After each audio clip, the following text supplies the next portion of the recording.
Hi everyone, I'm Lauren, BikeBiz editor. I'm here today with Ross from Bridgedale. And your role, Ross? So I look after international sales for the brand. So I basically sell to every country that we distribute to outside of mainland Europe, and then manage some of the UK accounts as well. So we're just going to talk a little bit through the history of the brand. I'm here today in the factory, and I've had a tour, and it's blown my mind. So just talk about the history. And we talked a little bit about the fact that back in the very early days, bikes were involved from the start. So I'll let you take it away. Bridgedale's been going for over 100 years. We originally started making socks in 1914 for the troops of World War One. Basically, the bike connection is we're based in Newtownards, which is just outside Belfast, and the family that started the business, they basically had ladies all around the town knitting socks for them, and they used to go around and collect them on the family bike and then bring them back to be finished and packed and dispatched by their mother, who basically supported the business all the way through till she died. So it was like a real family affair from day one. Two brothers and the mother based in town, and then we actually still based in the same town as then. So we're still in Newtownards. The factory is literally just up the road from the original house in the centre of the town. And so you've got 100 years experience in making socks now? Yeah, over 100. Yeah, 1914. So I think we're on to 110 now. So yeah, we've done quite well. Never made anything but socks in that time as well. It's always been a sock company. So literally, it is what we do. It's the DNA of the company. Going through the factory today, a lot of people have obviously been here quite a long time. So I guess that's a testament to what it's like to work for the company. Yeah, I mean, from my side, I've worked with the group about 20 years nearly.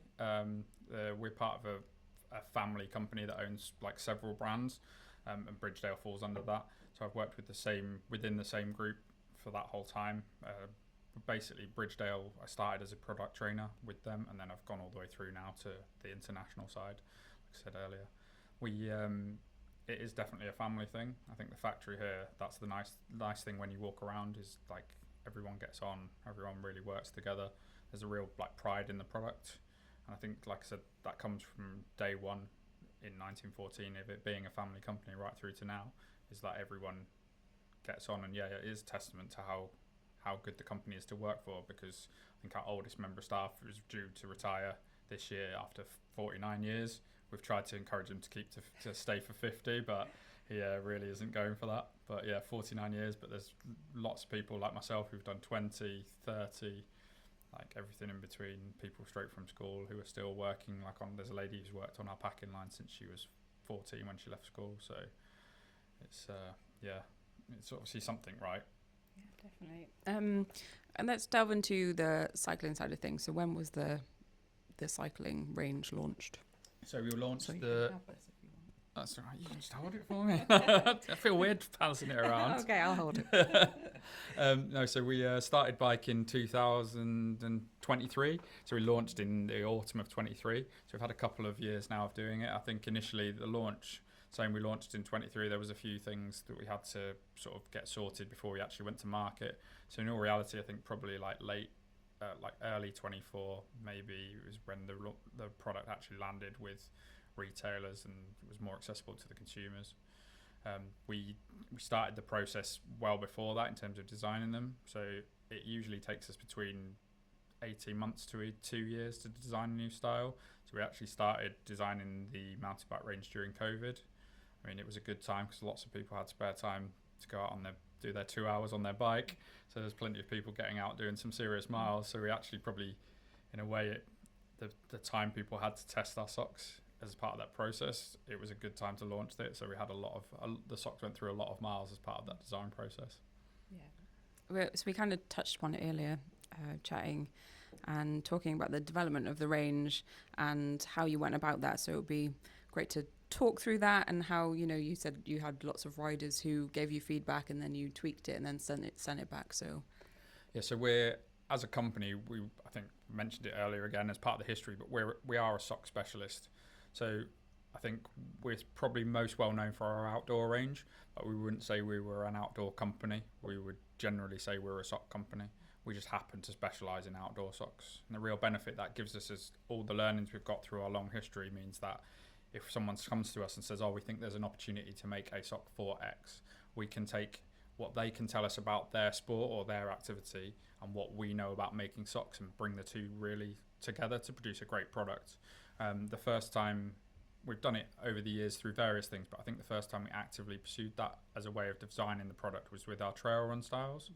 So with trail run, we took our existing running socks or socks that we knew people used a lot for running, and then we basically gave them to a testing group, and then we said, oh, what features would you change as part of to make them more suitable for your activity? And we adopted things, and that was a really great process, because they came up with a lot of concepts that we probably wouldn't have thought about ourselves, because they were so far away from the traditional styles we already made. So things like a wider toe box, as shoes have moved more to a wider toe spread and things like that. So things like that, a different cuff that was slightly tighter to stop things dropping down inside. Little bits like that, they all came from the consumer feedback that we had, the testers that we used. So we applied that to trail run, and then when we moved into bike, we applied exactly the same thing. So we went out and actively found a variety of people who rode different distances, from 50 miles, a month, to hundreds of miles a month, 100 miles plus a week off-road, long distance, multiple days, lots of different disciplines, ladies, men. So we had a group, I think, for riding, it was about 30 different people across the Peak District, and then like the Scottish Highlands and the Cairngorms. So again, some different terrains, some different types of skills and things like that. And then, basically we gave them socks we already made, and then based on their feedback, sort of brought the features together. And that's basically where the range came from. So we designed the sock, but the riders gave us the design, if that makes sense. So talk us through the range and what's available for bike. I know we talked about it earlier, the fact that when you kind of launched, it was off-road, and now you've gone through a period of learning. So I guess that's essentially two questions. One, talk me through the range, and then talk me through the last couple of years since you've launched and what you've kind of learned. So I think I would start with what we've learned. I think basically when we launched the product, I think we fell victim to probably not within the company knowing the bike industry as well as maybe we should, and I think a lot of brands do it. And I think probably hopefully it's a testament to us as a brand to say we can hold our hand up and go look, we didn't know enough. We went with a specific target, and we found that despite that, we've actually produced a product that has much more of a wider spread. But the big thing I think for Bridgedale as a brand is traditionally you benefit from using our product if you use it for a longer period of time. So a runner who does 5k won't necessarily notice the benefit of our trail run socks, but someone who runs 30k or 50k or 180k will really feel the big benefits. And then that's the same with cycling. And I guess with the changes in disciplines at the moment, the people who do those long distances might have traditionally been cross-country mountain bike, but now because that's been blurred so much into gravel, and the traditional cross-country mountain biking is probably still there, but it's become a lower discipline, and gravel's maybe overtaken it. So when someone here thought about bike and thought about off-road bike, they were like, oh, it's mountain biking, not really appreciating the change in how people are riding. So probably now it would be probably most suitable for a gravel or a multiple day rider, bike packing, that kind of thing. So in terms of the range, there's we do 3 weights. So we do a summer weight, a mid-season or a mid-weight, and a winter weight, so a heavyweight style. Basically the difference between them is the material they're made from, and then the amount of stitching or material that goes into them. So the summer weight one is a Cool Max, which is synthetic. So the big benefit of that is it gives lots of wicking. It's also really breathable, so it's slightly cooler on your feet. It's also a lot thinner, so depending on the type of riding you're doing, then you might find that sock's more suitable for you regardless of the weather. So because it's a thinner style, it fits better in your shoes, for example. We then do a mid-season weight, which is probably our all-rounder, and I think has been our best seller. That uses merino wool, so you get all the benefits of merino wool in terms of antibacterial, warm when it's wet, cushioning, all those comfort levels and those kind of things. And then we do our winter weight, which is basically throw everything at it to make it as warm as possible. And then we do, in each one, we do a variety of sizes, and we do a women's specific fit in each one as well.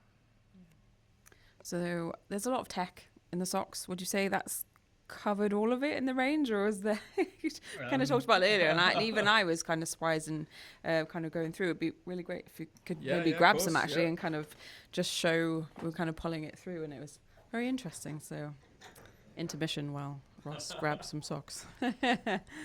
So I suppose one of the big things for us is we make a lot of socks, like genuinely, like because it's all we do, we have to make a lot to keep everyone occupied. You've been around the factory and like they're always looking for new things to do.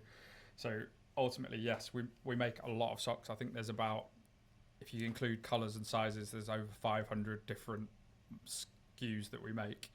It's probably close to like 50 or 60 different styles. So it's a lot of sock choices.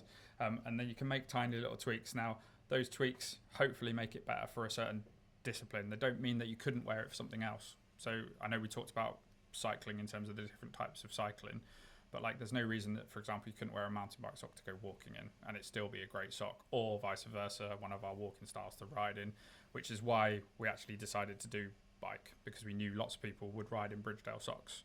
So then it was like, well, how can we make those socks better to make them more applicable for riding? So like I say, they're the three weights. So these are the summer, this is our mid-season, and this one's our winter season. Now they all look like socks on the outside, but it's when you turn them inside out that you can really see the difference. Now the biggest difference with our mountain bike styles against our walking styles, is that these are left and right specific. So they're anatomically shaped to your foot. So if you imagine you get out of the bath and you put your feet on the floor and you get your footprint, basically the footprint is what you would see underneath the sock. So if I hold these up, can you see they're like a symmetrical? So you've got that arch here. So the big reason for this like left and right specific is it could allow us to be really, really targeted with the cushioning. So basically with the mountain bike socks, you have cushioning in the heel and toe, which is similar to the walking styles, but the big addition is this pad around the outside, and it's designed so as you move around on the pedals, you have that little bit of protection, especially when cornering. So as you lean onto the outside of your foot for your pedal, you've just got that extra level to protect the outside of your foot. Now, if you turn them inside out, that's when you can really see that. So you can see it with the colour. But here, if we turn them inside out, you can see this little panel of no cushioning, and then the terry loops inside, which have all this additional cushioning. So then in terms of the bike side, other specific features, they're slightly longer. They have slightly more elastication in some of our other styles, which is designed to hold them up. They have a different knit in this footbed. So basically these little loops underneath are what give you the cushioning. So if you imagine like a little spring under your feet, as it squashes up and down, that's where you get the cushioning from. So if you want to increase the cushioning, you just add more loops. With this one, what we've actually done is put another loop underneath, and then those two loops move around over each other, so it helps a little bit with vibration dampening, and again just gives you that higher level of cushioning. I think there's lots of other things in terms of, like I said, the materials that we use, so the lycras, the nylons, how the sock's actually constructed, which are all things that we do across our range, which again goes back to the fact that we're a sock specialist and we make socks, so we can take all those things that we already do and put them in a sock and then add the additional features which make it more suitable for a certain category. I know going into, because we're at the end of 2025 now, going into next year, you've kind of got goals to partner with more retailers, work with groups and that kind of thing. So what would you say to people that might be interested in knowing more or how to work with you guys? So for people that want to get in touch, I think obviously the best thing to do is just approach us directly. Open to a conversation, probably be myself that you would speak to, and then if there's any interest, then we can obviously guide you through the range, give you a few samples. I think the biggest thing from our side, and especially for retail, is to actually try them out. There's a massive thing, I think, to believe in what you're selling. Like I obviously do, having sold it for 20 years. I think I joked with you earlier, I got married in Bridgedale socks. My kids, when they were born, I was probably wearing Bridgedale socks. So it's an easy one for me because I do genuinely believe in the product. And I think as you walk around the factory, most of the people that work here, you can tell that they believe in what they're making as well and what they're trying to achieve. So I think from our side, we want retailers who want to try it out, want to experience it, and then obviously then want to be able to pass that information on to the consumer. So it's something we've tried to do in terms of marketing with like who we work with from a affiliate ambassador's point of view, is to get real riders who are actually going to experience the product. And I think it's probably quite important when we come to retails that we work with people that, you know, can appreciate that side. But yeah, just get in touch and give them a go. Not to put you on the spot, is there anything else that we didn't touch upon that you want to get across to the BikeBiz, well, not readers in this case, watchers? Now you've put me, that really is putting you on the spot, isn't it? I mean, I think the biggest thing is that socks are something that you should consider. I don't know, maybe, you know, like we've said about how much effort we put into making them, and you just don't appreciate it until you try them. But if you look at any photo of anyone in the outdoors, the first thing you think isn't that they would be wearing socks. But from a photo of, you know, a rider on a dirt jump to a skier in the hills or a mountaineer on an ice climb, you know, they'll all be wearing socks. And if they're doing those kind of activities, they're probably wearing, you'd hope they're wearing something decent. You know, you could look at a photo of a cyclist on a mountain bike and go, he's bought this much on trousers, this much on a top, this much on a helmet, gloves, frayed bike wheels, whatever. You'd never think, oh, has he bought good socks? But then you just go, well, there's so much comfort involved in that product that why wouldn't you put a bit more thought into it? And I think maybe that's something we need to get across as well with the cycle trade. We've done quite a good job in other categories, and it's just that thing of learning, which is again why it's quite, I think, critical for us to find people that, you know, believe the same message of, like, not just about socks but about other products that you can sell in a shop. So this is actually, I guess, part one, just having a chat here with Ross today, but there will actually be a bit of a follow-up in the next BikeBiz mag. And if you're watching this after it's already come out, you just go and check out the December 2025 issue and you can find a little bit more about the brand. So thank you for showing me around today, and thanks for kind of showing our viewers and just talking a little bit more. So really appreciate you taking the time. No, thank you very much for coming.